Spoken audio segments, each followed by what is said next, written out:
di tipe rumah kubik dulu, tipe sampai 90, 110 meter persegi saya kira enggak lah, masih dalam kenaikan yang persentase yang sangat wajar saya kira. Jadi sepertinya Pak Setia Maharso menggarisbawahi lagi ada segmen konsumen. Meskipun beliau adalah ketua REI, sebenarnya yang disampaikan beliau tadi adalah juga suara konsumen sebenarnya.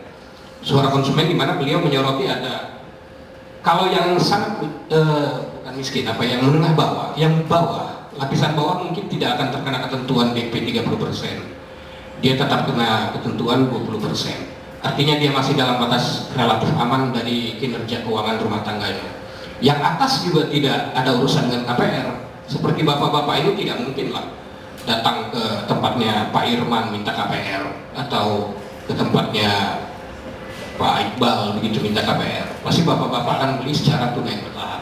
Tapi ada satu segmen yang di tengah, yang seperti saya gambarkan di awal tadi, dan itu juga yang disoroti Pak Setio, dan lebih spesifik lagi beliau mengatakan kondisi yang lebih parah lagi di daerah, semakin jauh semakin berat. Segmen itulah yang paling terkena dampak daripada ketentuan loan to value 70% ini. Coba kalau di Papua premium 20.000 Pak, ya kan, bukan 4.500. Ini kondisi faktual. Dan itu sama dengan harga bahan bangunan dan lain-lain. Saya kira meneruskan pemaparan dari Pak Setio lebih teknis. Tadi komandan bilang Pak, tolong yang lebih rinci dari Pak Hiram. Silakan Pak Hiram.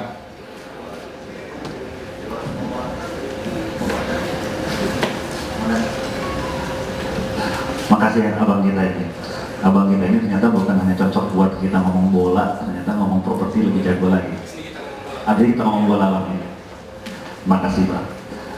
Ya mungkin langsung menambahkan apa yang telah disampaikan oleh Pak Setia Maharso, Ketua Umum REI kami, Bu. Jadi yang ingin saya sampaikan sebenarnya dua hal.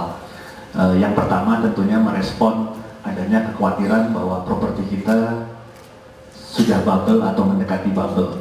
Itu yang paling penting, karena saya yakin latar belakangnya BI membuat kebijakan ini adalah dalam rangka prinsip kehati-hatian untuk menghindari jangan sampai terjadi properti bubble yang ujung-ujungnya berdampak terhadap rasio NPL perbankan yang ujung-ujungnya menimbulkan risiko sistemik, Bu. Saya juga mantan bankers, Bu, dulu ini aja 15 tahun yang lalu, jadi juga masih sangat memahami. Yang kedua yang ingin saya sampaikan juga adalah sampai saat ini masih belum adanya pemahaman atau mungkin yang lebih spesifik keberpihakan politik untuk memandang rumah itu sebagai hajat hidup orang banyak, gitu. Selama ini kita sangat memahami bahwa yang namanya kebutuhan dasar manusia itu adalah pangan, sandang, papan, baru kita bicara kesehatan, pendidikan, setelah itu hiburan. Tapi yang sering terjadi setelah kita bicara pangan, selama ini didengung-dengungkan dengan ketahanan pangan, kemudian mekanisme sandang dilepaskan kepada pasar, papan ini ditinggal, langsung lompat ke kesehatan, tercermin di dalam alokasi APBN kita.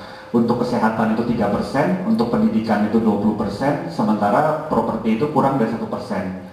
Padahal seperti disampaikan tadi oleh Ketua Umum REI bahwa problem utama kita hari ini justru masalah papan yang ditinggalkan, masalah bagaimana masyarakatnya dalam tanda petik sakit secara jasmani maupun rohani. Itu kan karena masa mereka tinggal di lingkungan yang sangat-sangat tidak proper, gitu. Penyakit kita begitu tinggi karena 70% penyakit kita itu adalah penyakit sanitasi, Bu, penyakit tropis, demam berdarah, muntaber, dan sebagainya. Itu kan sebenarnya karena masyarakat tinggal di perumahan kumuh, yang solusinya bukan dengan mengobati, tapi solusinya justru memindahkan mereka tinggal di perumahan yang layak dan bersih. Itu yang pertama. Kedua juga penyakit rohani, karena mereka hidupnya stres, dari mulai di rumah stres, di jalan stres, di tempat kerja stres. Sementara mohon maaf buat teman-teman yang muslim dan juga agama lain, kita sangat memahami di dalam ajaran agama kita ada yang namanya baiti janati, rumahku surgaku. Rumahlah tempat kita kembali dan mendapatkan kedamaian dan tempat kita merecover atas lelahnya atau beratnya perjalanan hidup kita. apakah itu di tempat kerja ataupun di dalam perjalanan. Tapi kalau sudah rumahnya sendiri sudah bukan baik di Janati, bukan lagi surga kita, kemana lagi kita harus pulang dalam tanda petik sebelum kita pulang yang sesungguhnya gitu ya. Nah inilah menurut saya yang harusnya menjadi bukan buat BI Bu ya, tapi selama ini teman-teman di RE selalu menghimbau pemerintah untuk memberikan perhatian lebih kepada masalah sektor perumahan, terutama perumahan rakyat, untuk memberikan dasar bahwa rumah inilah adalah basis dari masyarakat yang kuat. Tidak mungkin akan ada negara yang besar dan kuat kalau masyarakatnya itu rapuh. Masyarakatnya hanya akan ada kuat kalau dia terdiri atas keluarga-keluarga yang kuat. Nah justru keluarga-keluarga yang kuat ini hanya akan bisa dibentuk di dalam suatu lingkungan yang sangat sehat. Nah inilah sebenarnya tugas kami dari RE adalah membantu pemerintah bersama-sama dengan semua stakeholder lainnya membangun satu lingkungan yang sehat dan kuat, menjadi basis untuk akan adanya negara yang adil, makmur, dan sejahtera. Saya mungkin coba masuk ke isu kedua Bu, ini yang lebih tadi ini sesuai arahan dengan Pak Komandan mengenai bahwa bubble masih jauh.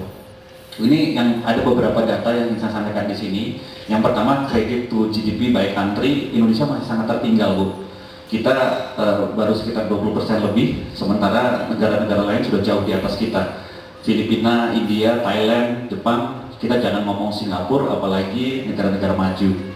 Kemudian slide berikutnya, Indonesia debt to GDP ratio, ini juga menurut saya masih sangat jauh. Nah ini rasio yang ketiga, mungkin saya agak cepat aja karena waktu terbatas.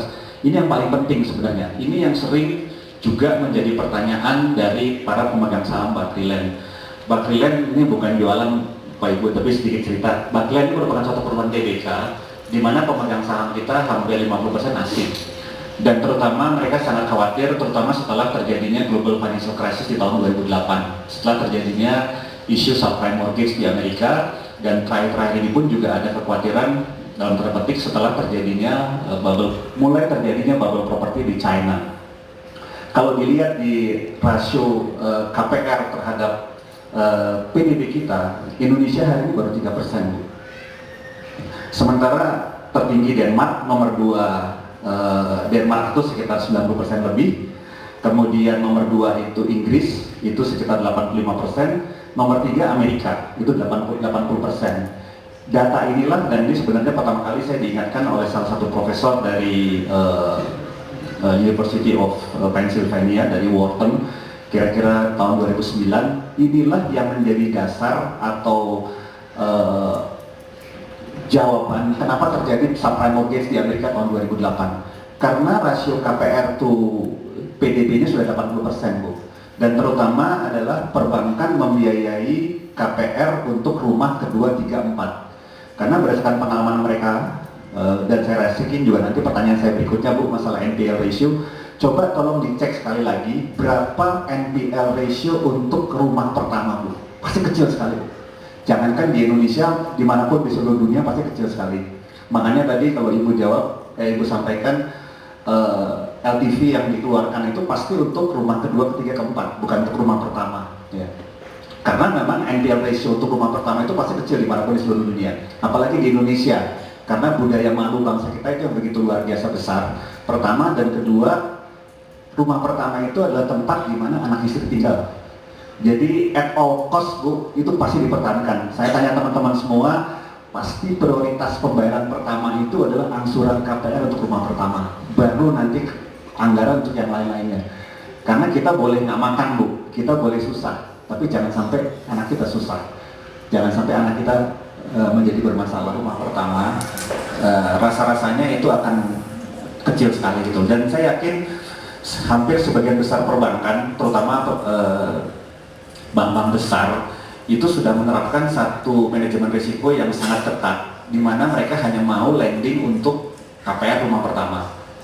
Sehingga saya yakin NPL ratio itu jauh lebih kecil dibandingkan dengan yang pernah terjadi zaman dulu.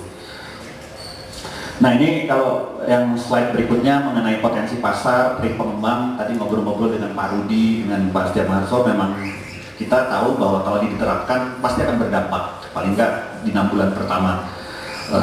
Tapi yang paling kami khawatirkan bahwa masih banyak sekali saudara-saudara kita seperti yang disampaikan oleh Bang Syahran yang hari ini masih sebelum beruntung kita, Bu. Mereka belum mempunyai rumah. Dan ini sebenarnya masalah terbesar bangsa. Saya paham bahwa memang tidak bisa sepenuhnya tanggung jawab ini ada di Bank Indonesia.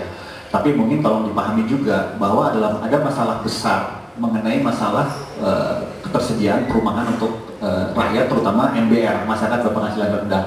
Nanti mungkin Pak Irman dari BTN yang lebih kompeten untuk menjawab. Jadi kira-kira itu, Bu, ya.